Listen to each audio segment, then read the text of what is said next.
जैसे कि हम जानते हैं कि आप अपनी या अपने क्लाइंट की वेबसाइट किसी भी सर्विस या प्रोडक्ट के अगेंस्ट ऑप्टिमाइज़ कर सकते हैं, जो आपने कीवर्ड रिसर्च किए हैं, उनके अगेंस्ट आप उनको रैंक भी करवा सकते हैं। लेकिन हमें ये भी देखना होगा कि हर वक़्त हमारा क्लाइंट सिर्फ़ बाय करने के लिए रेडी नहीं रहता। बहुत सारे लोग अभी डिसीजन मेकिंग प्रोसेस में होते हैं, जिनको कोई चीज़ पहले देखनी होती है, परखनी होती है, अंडरस्टैंड करना होता है कि उनको चाहिए क्या, उसके बाद वो डिसीजन लेते हैं। सो अगर आपको याद हो कि हमने इनबाउंड मार्केटिंग में अंडरस्टैंड किया था कि इनबाउंड मार्केटिंग में अक्सर आप कंटेंट पहले वैल्यू क्रिएट करते हैं, उसके बाद सेल करते हैं।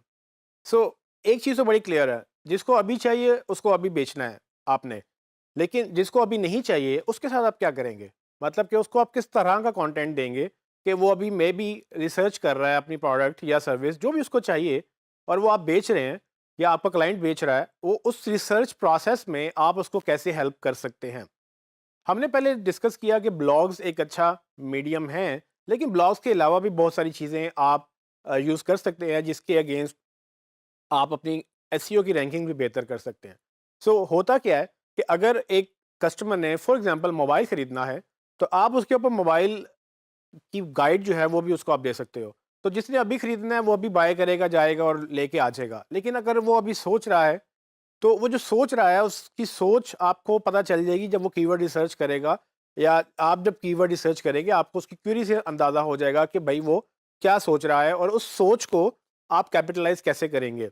मतलब ये कि वो जो ढूँढना चाह रहा है, मतलब अगर वो प्राइसेज़ ढूँढ रहा है, अगर वो कंपैरिज़न कर रहा है, या वो उसको नहीं पता कि कौन-सा मोबाइल लेना है या कैसे लेना है, या मोबाइल में क्या अच्छा होता है, क्या बुरा होता है, इन सब चीज़ों को आप कैपिटलाइज़ इस तरह से कर सकते हैं कि आप उसके अगेंस्ट ई-बुक्स क्रिएट कर लें, गाइड्स क्रिएट कर लें, या अपने और दूसरी तरह के जो है ना कैलकुलेटर्स या डिफरेंट चीज़ें अपनी वेबसाइट पे क्रिएट कर सकते हैं। और ये एक डिफरेंट एस्पेक्ट होता है, या एक और अपॉर्चुनिटी होती है आपको उन कीवर्ड्स पे रैंक करने के लिए जो अदरवाइज आपकी प्रोडक्ट और सर्विसेज से डायरेक्टली रिलेटेड नहीं है। सो फॉर एग्जांपल, अगर मेरा कस्टमर एक मोबाइल ख़रीदना चाह रहा है, और हमने जैसे एबीसी मोबाइल स्टोर की एग्जांपल हम लेके चल रहे हैं, तो उस एबीसी मोबाइल स्टोर में मैं क्या करूं ऐसा कि मैं इसको जो इसका डिसीजन प्रोसेस है उसमें हेल्प कर सकूं। एक चीज़ तो बड़ी क्लियर है कि अगर उसको एक सर्टेन मोबाइल चाहिए मेरे कस्टमर को, या आपके क्लाइंट की कस्टमर को, वो आएगा, आके बाय करेगा, अपनी प्रोडक्ट देखेगा और प्रोडक्ट की डिस्क्रिप्शन पढ़ के आपसे बाय कर लेगा। लेकिन अगर उसको ये हेल्प चाहिए कि भाई मोबाइल बाय कैसे करना है, मतलब कि ये भी पता होना चाहिए कि कौन सा मोबाइल अच्छा है, कौन सा बुरा है, ये सब चीज़ें अंडरस्टैंड करने के लिए आप ई बुक्स लिख सकते हैं। या हम अगर इस वेबसाइट की बात करें, तो हम इस वेबसाइट के लिए कस्टमर को किस तरह की गाइड दे सकते हैं। तो फॉर एग्जांपल, आप लिख सकते हैं कि जी, guide to buying a budget mobile phone. मतलब कि एक सस्ता मोबाइल फ़ोन, जो एक बजट मोबाइल फ़ोन कैसे लेना है, आप उसको एक छोटी-सी ई बुक लिख दें, और ई बुक में कोई थीसिस नहीं लिखना। आप ई बुक में 4-5 पेजेज़, आप 10 टिप्स लिख दें, पीडीएफ बना के उसको अपलोड कर लें, उसको कहें कि जी ईमेल दो, अपना नंबर दो और साइन अप कर लो। जैसे ही वो साइन अप करेगा, आपको इसको ईमेल फ्री भेज देंगे, लेकिन आपके पास उसका नंबर, ईमेल और सब चीज़ें आ जाएँगी। लेकिन जब उसको ये अच्छी लगेगी, वो आपका पेज शेयर भी करेगा, और इस पेज को आप रैंक भी करवा सकते हैं उन कीवर्ड्स के अगेंस्ट कि अगर कोई सर्च कर रहा है कि हाउ टू बाय या best ways to buy a budget phone, ये गाइड आपकी एक ना सिर्फ एसेट बन गया, बल्कि आपकी एसईओ को भी बेहतर करेगा। अब ये कीवर्ड्स आप अपने प्रोडक्ट में नहीं डाल सकते, उसकी रीज़न ये है कि ये बेसिकली एक हेल्पिंग कीवर्ड्स के अगेंस्ट रैंक करेगा। आगे और क्या टॉपिक्स हो सकते हैं, फॉर एग्जांपल, अपना मोबाइल कैसे तेज़ चलाना है। अक्सर लोगों को मोबाइल मेंटेनेंस का नहीं पता। अब चूँकि आपकी कस्टमर ऑडियंस जो है, कस्टमर बेस जो है वो मोबाइल यूज़ करती है, तो आप उनकी प्रॉब्लम्स को अंडरस्टैंड करते हुए, अगर उनका मोबाइल साफ़ करना नहीं आता, उनको साफ़ रखना नहीं आता, उनको उसको स्पीड अप करना नहीं आता, ये छोटी-छोटी गाइड्स आप बनाकर अपनी वेबसाइट पे डाल सकते हैं। और ये क्लाइंट आपको जब उसको जब ये अच्छा लगेगा, तो वो आपकी ये चीज़ें शेयर करेगा आगे, और जब वो शेयर करेगा तो आप अल्टीमेटली रैंक करेंगे। इसके अलावा हमने एक डेंटिस्ट की एग्जांपल ली थी।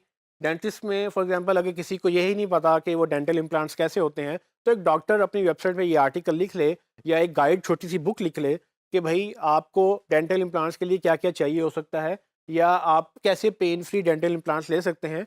उससे क्या होगा, कस्टमर का ट्रस्ट भी बिल्ड होगा, लेकिन साथ ही आपकी वेबसाइट की भी रैंकिंग गूगल में बेहतर होगी, क्योंकि आप अपने कस्टमर को या अपनी ऑडियंस को हेल्प कर रहे हैं डिसीजन मेकिंग के अंदर।